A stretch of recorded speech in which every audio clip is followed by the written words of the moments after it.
88 லட்சம் ரூபாய் கார் வெறும் 3 லட்சத்துக்கு கூட ஆள் இல்லைன்னா நம்புவீங்களா? டெல்லியில் நடந்த ஷாக் சம்பவம் இது. நம்ம தேசிய தலைநகர் டெல்லியில் காற்று மாசு நாளுக்கு நாள் அதிகமாகிட்டே இருக்குன்னு எல்லோருக்கும் தெரியும். இதை குறைக்க டெல்லி அரசு ஒரு புதிய ரூல்ஸ் கொண்டு வந்தாங்க.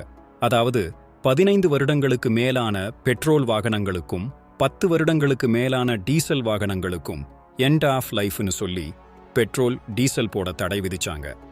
இதனால் 62 லட்சத்துக்கும் அதிகமான வண்டிகள் பாதிக்கப்பட்டிருக்கு.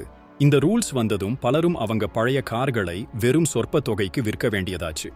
ஒருத்தர் 88 லட்சம் ரூபாய் மதிப்புள்ள பென்ஸ் காரை வெறும் 2.5 லட்சத்துக்கு வித்திருக்கார். அதை கூட வாங்க முதல்ல ஆள் இல்லையாம்.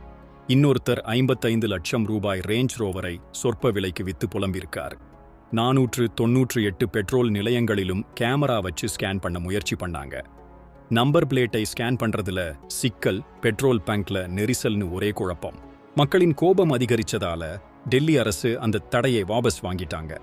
இப்போ நல்லா பராமரிக்கப்படாத வண்டிகளை பறிமுதல் செய்ய புது சிஸ்டம் கொண்டு வராங்களாம். உங்க ஊர்லயும் இப்படி பழைய வண்டிகளுக்கு ஏதாவது தடை இருக்கா? கீழே கமெண்ட்ல சொல்லுங்க.